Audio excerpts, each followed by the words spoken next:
Hi everyone, my name is John, owner and race director of the Human Potential Running Series. Thanks for watching my video today. Today on this video, we're going to be going over Trail and Ultra Running 101, the do's and don'ts of trail and ultra marathon running. If you've never run a trail or ultra running event before, this video is for you. Today, I'm going to give you a no BS, honest, blunt explanation of all the rules, the do's and don'ts of trail and ultra marathon running. Maybe you've been running ultras for a period of time and nobody has formally told you the ins and outs, the do's and don'ts, the rights and wrongs of trail and ultra marathon running. Well, this video is for you as well. Before I go into detail about what I want to talk to you about here in today's video, I want to preface to you that in the United States, there are thousands of trail and ultra marathon running events, and none of us do it the same. It is unreasonable for anybody to expect that the way that they conduct and direct races in Leadville at their Leadville Race Series or at Ragnar at any one of their Ragnar events is the same way that we do it here at HPRS. Literally every race is different. Every race series is different. Every race company is different. We all have our own missions, visions, and ethos. And it's really important that you take the time to the best of your ability to get to know the mission, vision, and ethos of each individual race or series or company that you're going to be running with. For today's video, I'm going to be highlighting to you what we value and what we do and don't do here at the Human Potential Running Series. A lot of what I'm going to go over with you in this video is widely accepted as a written or unwritten rule in trail and ultramarathon running. And some of what I'm going to explain to you in today's video is only really used here at HPRS. Either way, everything that I'm about to explain to you comes from my near 20 years of experience as a trail and ultramarathon runner. I personally have completed over 60 ultras. I've run 100 miles or more 23 different times in almost half of the 50 United States, all over the country. I've been a race director for a really long time. I'm not trying to blow smoke up your ass or sell you a big bill of goods that isn't accurate. Really, it's just a friendly opportunity for me to tell you a little bit more about what to expect at your race that's coming up. So let's get started. The first rule of any trail and ultramarathon running event is no whining. This is a challenge by choice endeavor. What does that mean? It means that it was your choice to take on this challenge. You paid for this. So it's your personal responsibility to familiarize yourself with all rules, regulations, policies, etc., and every detail pertaining to the event that you're coming to so that you show up prepared. I can't run the miles for you, and I can't read the runner's manual to you like it's a bedtime story. So please take on the personal responsibility to familiarize yourself with everything associated with any event that you're going to run. Do your homework. Your homework, again, includes reading the runner's manual, reading the website, reading the policies page, reading everything that you've agreed to during the registration process, including the waiver. It also includes reading every pre-race email that comes to you from a race director, even if you feel like the race director emails you too much. Because ultimately, you're going to run into a race director that emails you far too little. There is no special treatment here. At HPRS, we don't have a podium. We don't do age group awards. We treat every runner as equals. Every year, I get about a handful of emails from elite runners looking for a comp race entry simply because they're fast. Congratulations. We do not cater or pander to the elite. Everybody is treated the same at HPRS, and all rules, regulations, policies, guidelines, whether they be from us or our land managers, applies to every single runner. Finally, ignorance is not a reason or an excuse. Should you break a rule, should you break a policy, and we call you out on it, the proper response is not, I didn't know. That doesn't work because it doesn't work for us. If I were to break the rule of a land manager who has permitted our event, I run the risk of losing our permit. And if a land manager decides that they want to revoke our permit, and for the reason that they gave me, I say, I'm sorry, I didn't know. Ignorance is not a reason. It's not an excuse. This extends to you as well. Please no whining. The second rule is no littering. I know a lot of you are coming over here from road running. In a road race, you get to an aid station and you quickly grab a cup of water or Gatorade from a volunteer who's holding it out with their hand. That's not how it works in trail and ultramarathon running. In most cases, you're going to have to stop and fill up your own bottle in a trail and ultramarathon running event.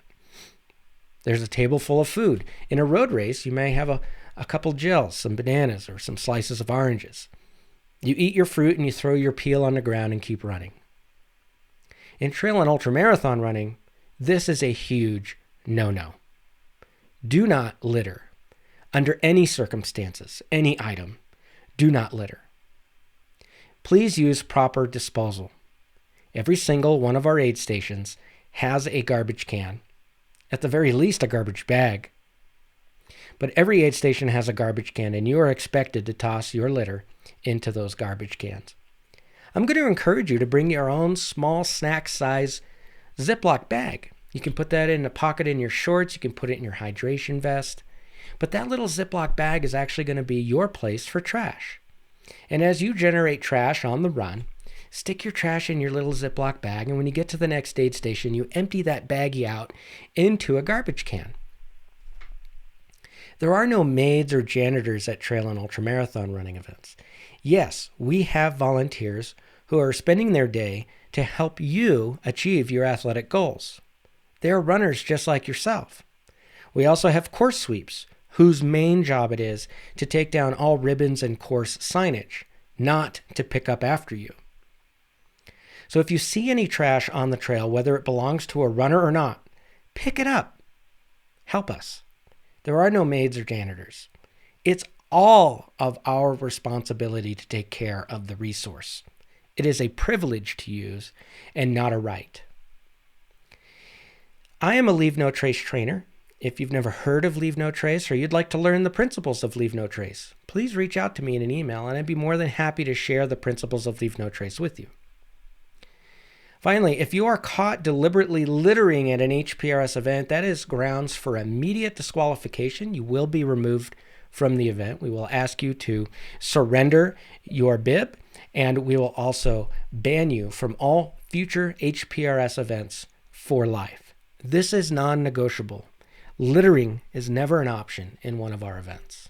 Please do not litter.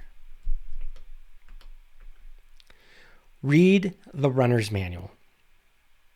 Personal accountability is valued at the utmost at the Human Potential Running Series. It is your responsibility to familiarize yourself with all of the details surrounding the event that you've signed up for.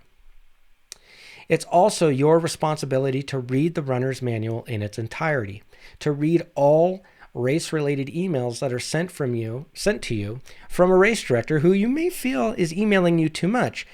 But you'll notice the difference when you encounter a race director that emails you far too little. Read the website. Watch the videos, including the pre-race meeting. And it's also really important that when you're signing up for a race, when you're registering, there are a lot of questions there, including a waiver, that really is in your best interest to read before you just click yes and move on to the next page. My parents taught me long ago that you should never sign anything without reading it. Trail and ultra running is no different. It's imperative that you read that waiver. Make sure you understand the rights that you are giving up as a participant in trail and ultramarathon running events. Read the runner's manual. Do your homework. I didn't make it for my health. I made it for you. I can tell you that in all of my years as a race director here at the Human Potential Running Series, of the times that I've had a complaint or a seriously unhappy customer, it has been someone who did not read the runner's manual. It has been someone who did not read all the emails. It has been someone who did not watch the pre-race meeting. Every single time, it has been an individual who did not take on their personal responsibility as a participant. follow the rules. The rules for our events are detailed in the runner's manual. They are also detailed on our website. In fact, here on this graphic that I will make larger for you, you can see that if you go to www.humanpotentialrunning.com, and here is our website address, and you want to do /race-policies, that will bring you to a web page that allows you to see all of our policies, including our refund policies, credit policies, pacer policies, dog policies, pregnancy deferral policies, LGBTQ plus policies. Any policy that we could think of is in black and white in writing on our website. It is your personal responsibility to familiarize yourselves with these policies, because during the registration process, you agreed to follow these policies and that there are no exceptions. So read the manual, read the website. Navigation. Again, personal accountability is valued at the utmost here at HPRS. And in the sport of ultramarathon running, it is an old school rule in our sport that it is ultimately up to the runner to know the course. Now, what does that mean? Of course, it is my responsibility as the race director to have a well-marked course, to mark the course. In some places that we run, the course is already marked for us with blazes on trees, and we never leave that trail. It makes life a little bit easier.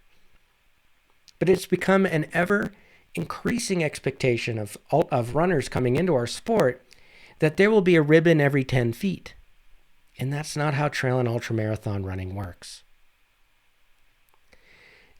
It is our responsibility to mark the course, and we will do we will do that on our end. We also have provided map and elevation profiles on our website. Going into every one of our races at HPRS, we have a Google Drive folder specifically for participants that also includes PDF files of the course and elevation profiles. We also have GPX files in the runner's drive, so you can take the GPX file and upload the file to your watch so that you can track yourself. We also provide you with, if you're an iOS user, you have the HPRS app at your disposal for live tracking of yourself on the course. And whether you're an iOS or a Mac user or an Android user, you could also use the Cotrex Colorado Trails Explorer app or Gaia to track yourself live while on all of our courses. So while it's our responsibility to mark the course and provide you with a marked course, we have given you more than an ample amount of tools to help you personally navigate around the course. Now, as a race director, I can tell you, if I have a 100-mile race, chances are I have 60 miles of trail that I need to mark. If I have a 50-mile race or a 50K, there's more than 20 miles of trail to mark for those events. It is impossible to expect that we're going to have people out on the course in the days leading up to the event, making sure that none of the course markings have been messed with by other trail users.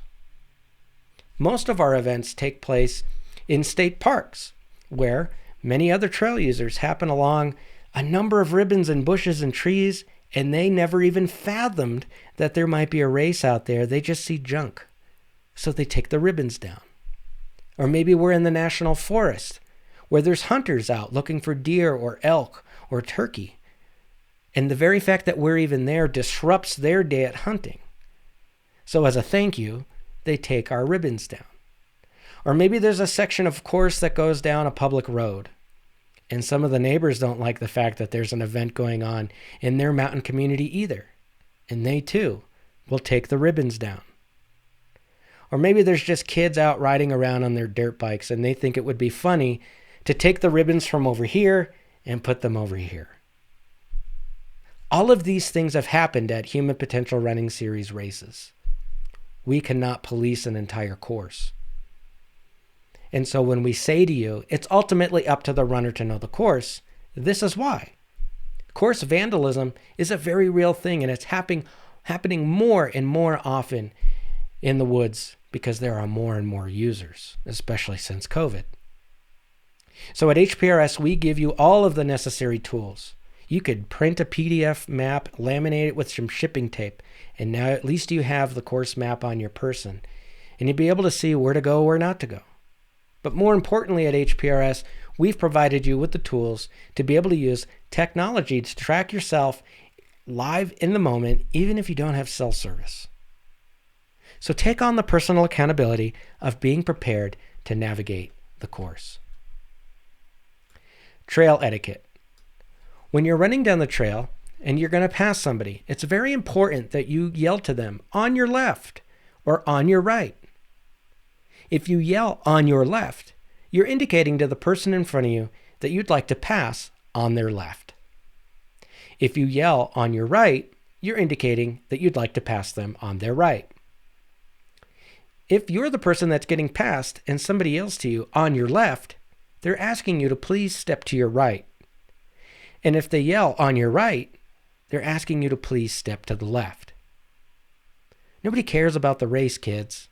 Just step aside and let the faster folks run by you. You'll all have a much better day for it.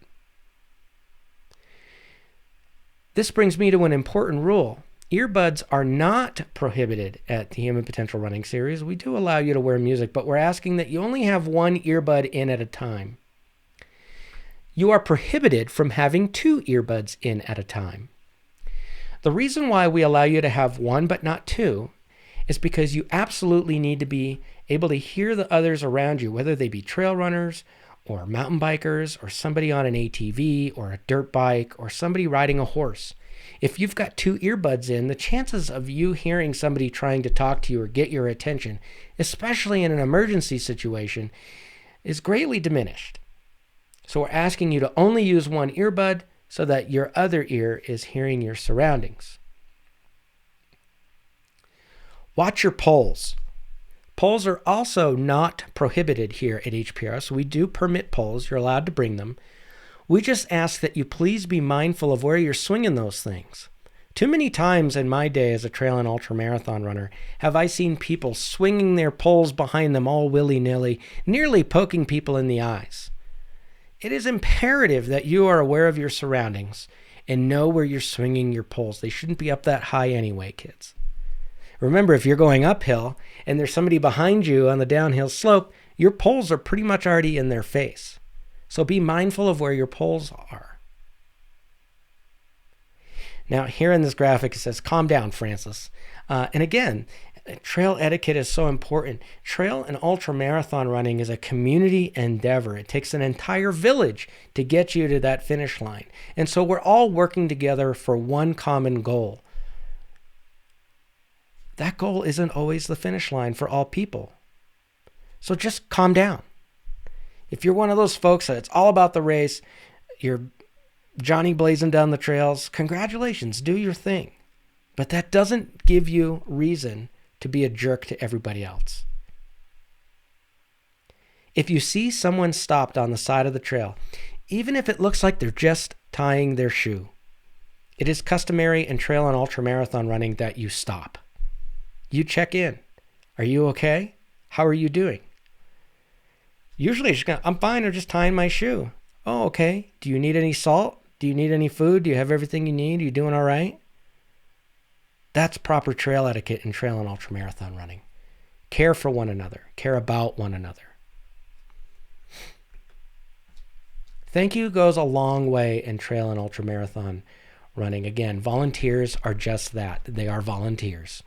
Here at the Human Potential Running Series, we have the most generous volunteer program in the sport.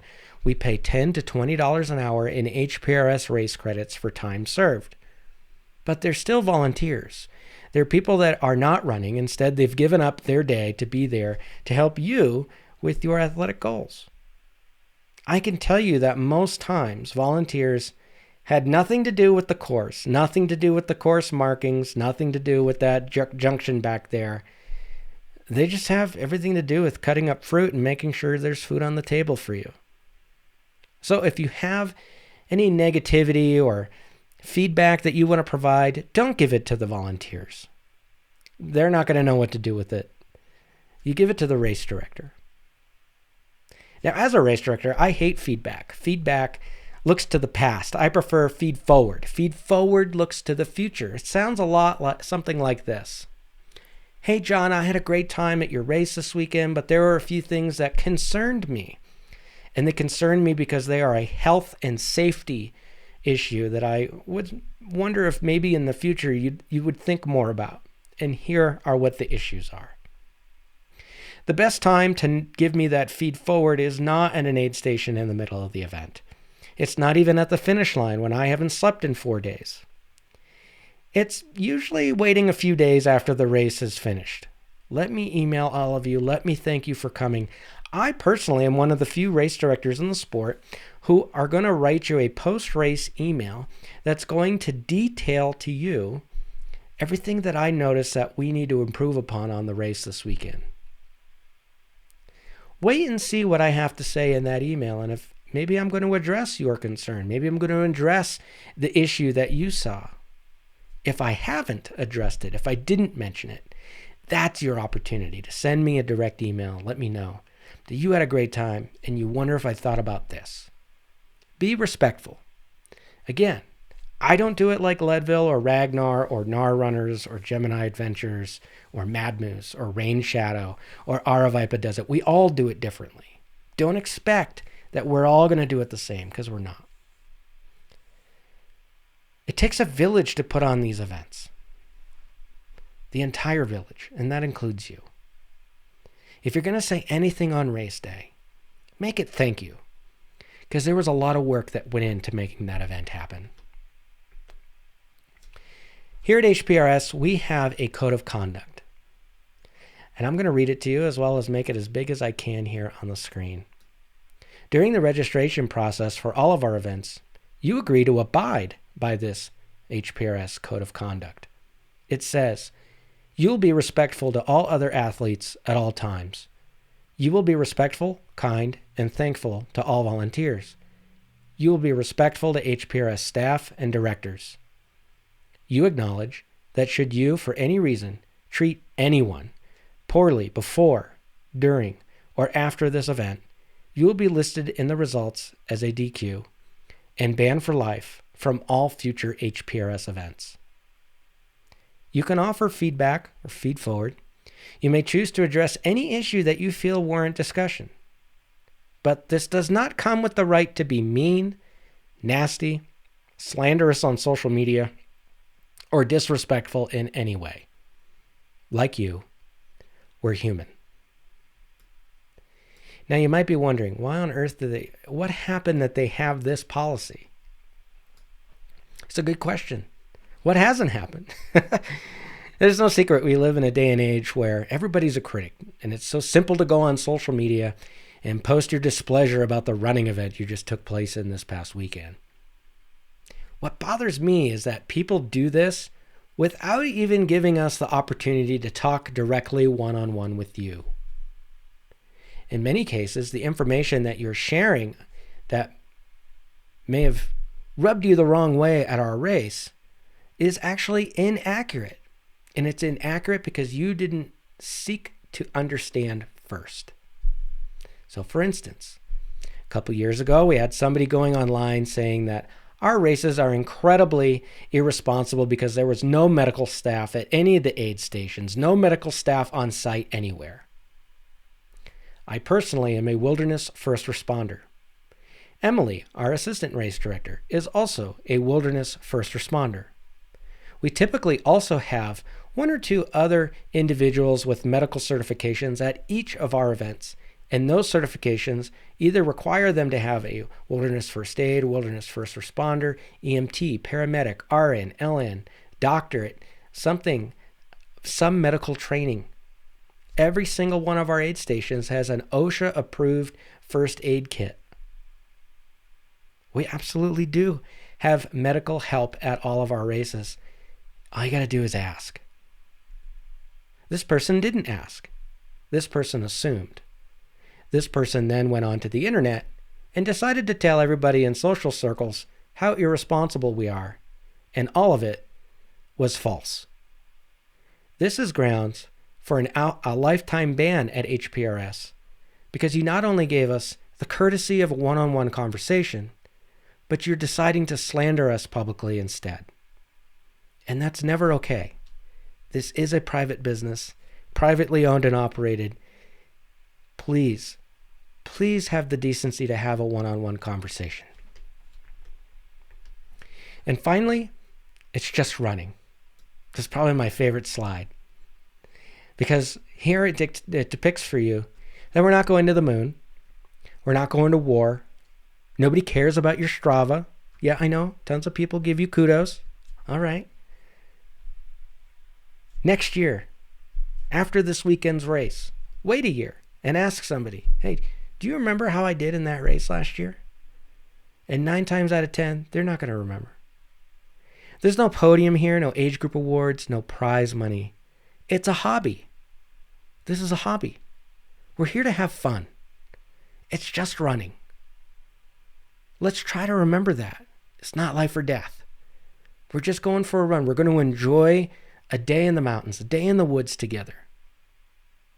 And your reasons, your why, are yours and yours alone. And my reasons and my why are different than yours. And they're mine and mine alone. And we all traveled very similar trails to get to this event, but we all definitely traveled very different roads. So let's remember that it's just running. We're here to have a good time. Let's not take it too seriously. With that, I hope you learned a little bit more about trail and ultramarathon running and what to expect while you're running with us here at the Human Potential Running Series. You can check us out on our website, www.humanpotentialrunning.com, to see any of our events throughout the entire calendar year. It's my honor and privilege to serve you as a race director. Thank you so much for doing your homework and familiarizing yourself with the do's and don'ts of trail and ultramarathon running.